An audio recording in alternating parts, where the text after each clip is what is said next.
আসসালামু আলাইকুম রহমতুল্লাহি ওবরকাতুহ। সম্মানিত দর্শক, ইরান এবং আমেরিকার যুদ্ধ এখন তুঙ্গে।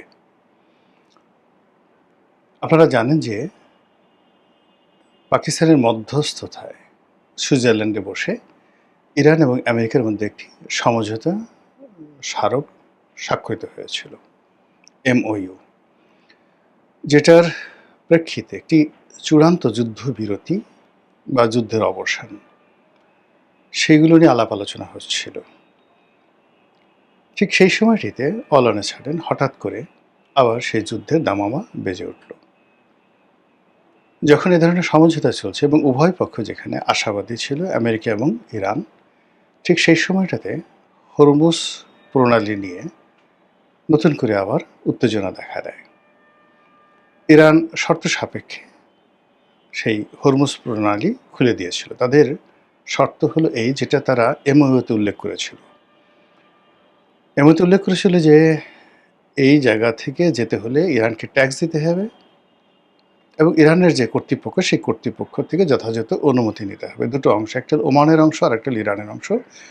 ইরানের অংশে যে সকল জাহাজ চলাচল করবে তাদেরকে ইরানের অনুমতি নিতে হবে, আর ওমানের অংশে ওমানের অনুমতি নিতে হবে, এবং এইভাবেই সমঝোতার স্বাক্ষর হয়েছে।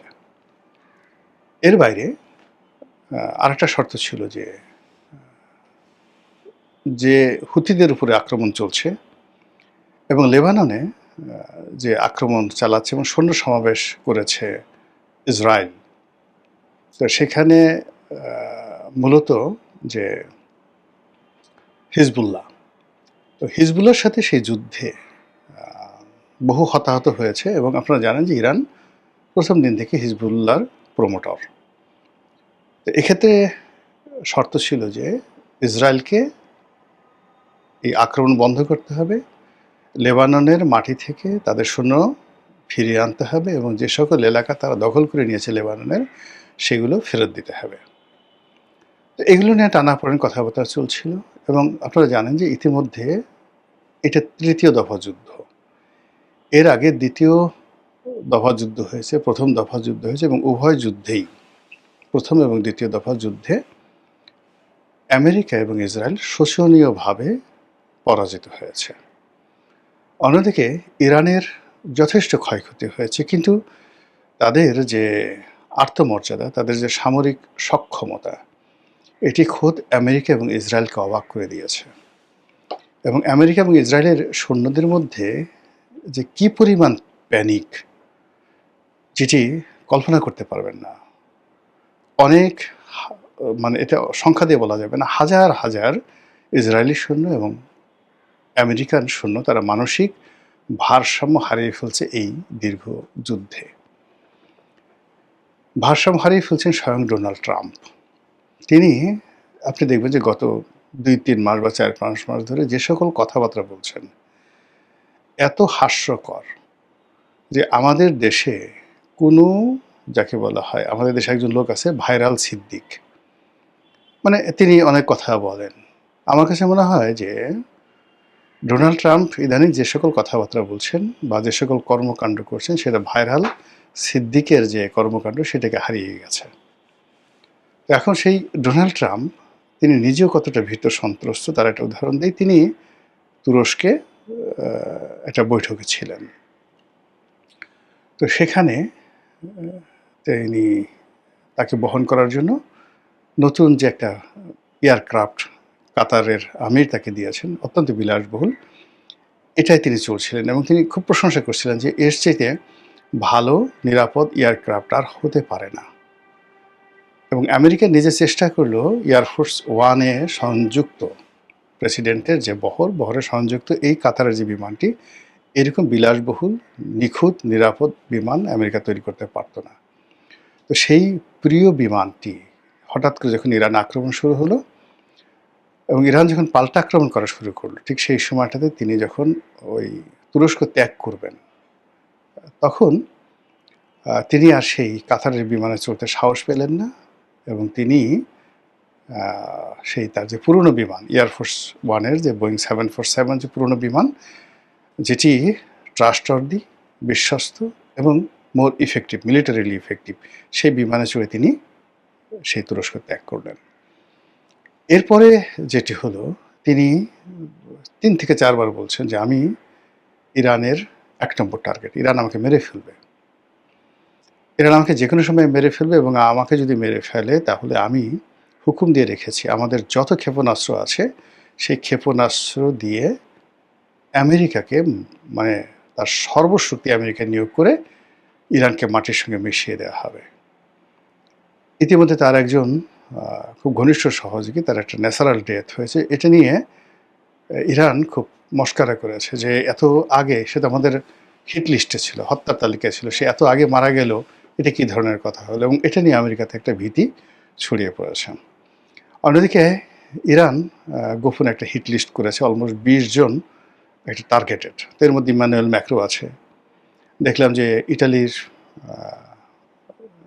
যে প্রধানমন্ত্রী তিনিও আছেন, ডোনাল্ড ট্রাম্প তো অবশ্যই আছেন। এই হিট লিস্টটা বের হওয়ার পরে মানে যাকে বলা হয় পুরো ইউরোপে ভয় ছড়িয়ে পড়েছে। এর কারণ হলো ইরান যখন এই কাজগুলো করে তারা সঙ্গে সঙ্গে সেখানে তাদের যে অ্যাসাসিনেশন গ্রুপটা আছে, আত্মঘাতী গ্রুপ আছে, তারা সেদেরকে লেলিয়ে দেয়। আপনার মনে আছে যে আয়াতুল্লাহ আলী রুহুল্লাহ খমেনি, মানে মূল আয়াতুল্লাহ যিনি ছিলেন বিপ্লবের পরে, তিনি সালমান রুশদির সেই মৃত্যুদণ্ড দিয়েছিলেন এবং সেই মৃত্যুদণ্ড নিয়ে সালমান রুশদি এখনো পর্যন্ত তার জীবন হারাম হয়ে গেছে। ইতিমধ্যে কয়েক দফা তার উপর আক্রমণ হয়েছে। একবার তো তার চোখে মানে আক্রমণ করে তার একটা পুরো চোখ নষ্ট করে দিয়েছে এবং এখনো পর্যন্ত ব্রিটিশ গোয়েন্দা সংস্থা তাকে সার্বক্ষণিক মানে তাকে নিরাপত্তা দিতে দিতে মানে ব্রিটিশ দেউলিয়া হওয়ার মতো অবস্থা। সে বলছে একটা লোকে বাঁচানোর জন্য পুরো ব্রিটিশ সাম্রাজ্য দেউলিয়া হওয়ার মতো অবস্থা হয়ে গেছে। ইরানের একটা ফতোয়া, তো সেখানে যে ২০ জন লোকের তালিকা করে ইরান যে ঘোষণা দিয়েছে হিট লিস্ট, এখন এই লোকগুলো হয়তো আর কদিন পরে ডোনাল্ড ট্রাম্পের ক্ষমতা থাকবে না, তিনি বারাক ওবামার মতো, বিল ক্লিন্টনের মতো স্বাভাবিক থাকবেন। আর ইমানুয়েল ম্যাক্রোর একই অবস্থা, অন্যান্য যারা আছেন তাদের একই অবস্থা। এখন ক্ষমতা আছেন, ক্ষমতা চলে যাওয়ার পর। কিন্তু ইরানের যে ফতোয়া, সেই ফতোয়া প্রেসিডেন্ট ডোনাল্ড ট্রাম্পকে নয়, ব্যক্তি ডোনাল্ড ট্রাম্পকে। That is the problem. তো এই ঘটনায় পুরো ইউরোপে এতটা আতঙ্ক ছড়িয়ে পড়েছে বিভিন্ন কারণে। ইরানের সেই জাগ্রস পর্বতমালাতে, দুর্ভেদ্য জাগ্রস পর্বতমালাতে তাদের একটা গ্রুপ ছিল, অ্যাসাসিনেশন গ্রুপ। তাকে সেই গ্রুপের তারা প্রায় ৩৫০ বছর 350 ইয়ার্স তারা পৃথিবী ডমিনেট করেছে। এই গ্রুপ বিভিন্ন রাজদরবারে তারা এই মৃত্যু পরোয়ানা পাঠাতো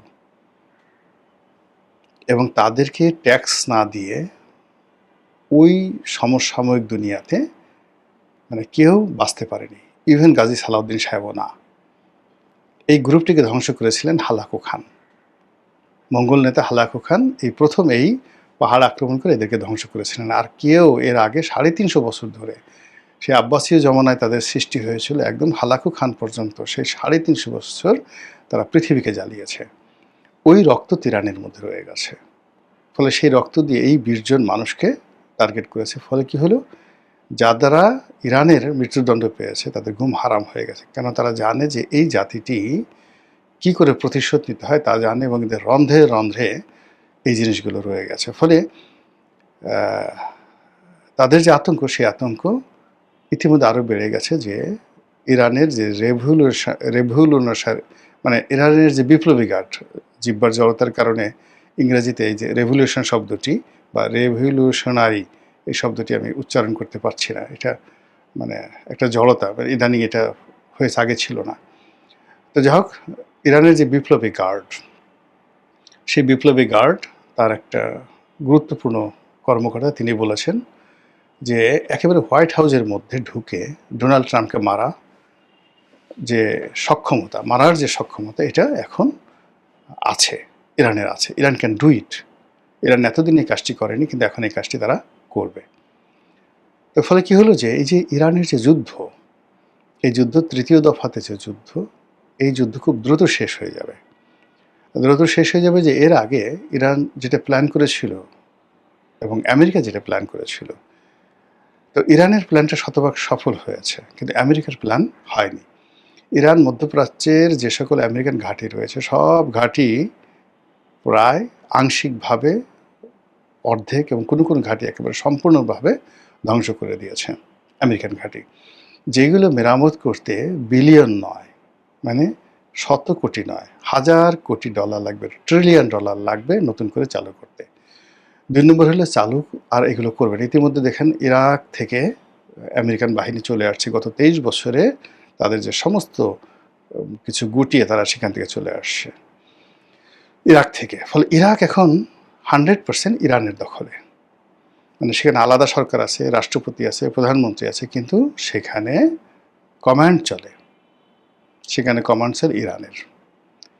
এরপরে জর্ডানে সামরিক ঘাঁটি আছে, এই ঘাঁটিও তারা রাখতে পারবে না, এবং জর্ডান তারা দখল করে নেবে, বা জর্ডান এখন যারা আছে তারা যেভাবে আমেরিকাকে বেস করতে দিয়েছে, ইরানকে তাদেরকে বেস করতে দিতে হবে। তাহলে ইরাকের পরে জর্ডান, আর জর্ডান যদি চলে আসে তাহলে পশ্চিম তীর, গাজা, নাবলুস থেকে শুরু করে পুরো এলাকাটা তাদের একেবারে দখলে চলে আসবে। এই যে তাদের যে লাইন আপ, সেই লাইন আপটা তারা ক্লিয়ার করে ফেলেছে, তার সঙ্গে সঙ্গে কুয়েতকে তারা নিউট্রাল করে ফেলেছে, অ্যাবসলিউটলি নিউট্রাল করে ফেলেছে।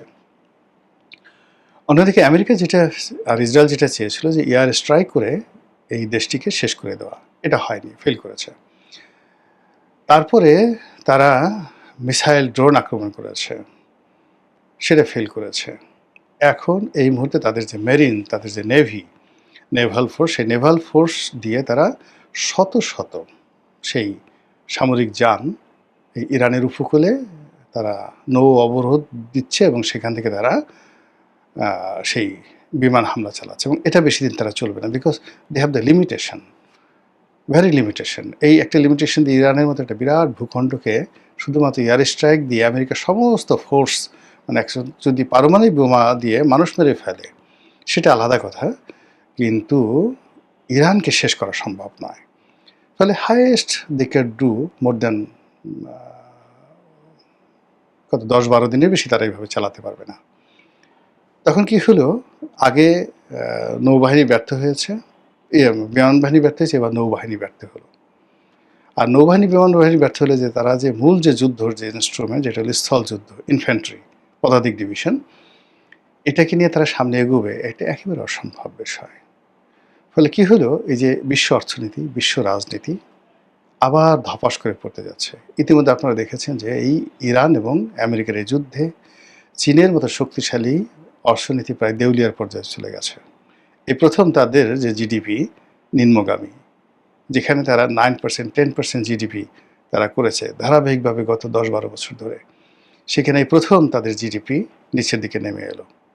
যদি এই হয় এদের অবস্থা, রাশিয়ার অবস্থা কি হয়েছে, আমেরিকার অবস্থা কত খারাপ, এবং ইউরোপে যারা থাকেন, আমার এই ভিডিও দেখেন, তারা বুঝতে পারছেন যে ইউরোপে এখন চাকরির বাজার, আয় রোজগার, টিকে থাকা কতটা কঠিন। আর আমেরিকার কথা তো বাদই দিলাম, এমনকি আমাদের পার্শ্ববর্তী দেশ মালয়েশিয়া, ইন্দোনেশিয়া, সেখানেও হাহাকার। ভারত তছনছ হয়ে গেছে। বাংলাদেশ যে কীভাবে বেঁচে আছে একমাত্র আল্লাহই আমাদেরকে বাঁচিয়ে রেখেছে। ফলে এই যে ইরানের এবং আমেরিকার যে যুদ্ধ, এটি তৃতীয় দফার যুদ্ধ। এই তৃতীয় দফার যুদ্ধ খুব দ্রুত শেষ হয়ে যাবে, কিন্তু এই তৃতীয় দফার যুদ্ধ নিয়ে আবার যে একটা তৃতীয় বিশ্বযুদ্ধ হবে, এই সম্ভাবনা ইরান উড়িয়ে দিয়েছে। ইরান এখন পশ্চিমাদের কোমর এমনভাবে ভেঙে দিয়েছে যে এই তৃতীয় যুদ্ধের পরে, পরাজয়ের পরে, আগামীতে তাদের মূল কাজ হবে ইসরায়েলকে ফিনিশ করে দেওয়া, এবং সেই কাজটি তারা করবে। এবং তখন ইউরোপকে, সেই গাজী সালাউদ্দিন যেভাবে জেরুজালেম অধিকার করার পর সমস্ত ইউরোপের যে সম্মিলিত শক্তি বসে মূলা খেয়েছিল, এবং রাজা রিচার্ড থেকে শুরু করে অন্যান্য যে সমস্ত বিখ্যাত বিখ্যাত সম্রাট, তারা যেভাবে সালাউদ্দিন সাহেবের সাথে সন্ধি করে ওখান থেকে প্রাণ নিয়ে ফিরেছিল, একই অবস্থা মধ্যপ্রাচ্যে আবার নতুন করে ঘটতে যাচ্ছে বলে আমার কাছে মনে হচ্ছে। মহান আল্লাহ আমাদের সবাইকে হিদায়াত দান করুন এবং হেফাজত করুন। আসসালামু আলাইকুম ওয়া রাহমাতুল্লাহি ওয়া বারাকাতুহু।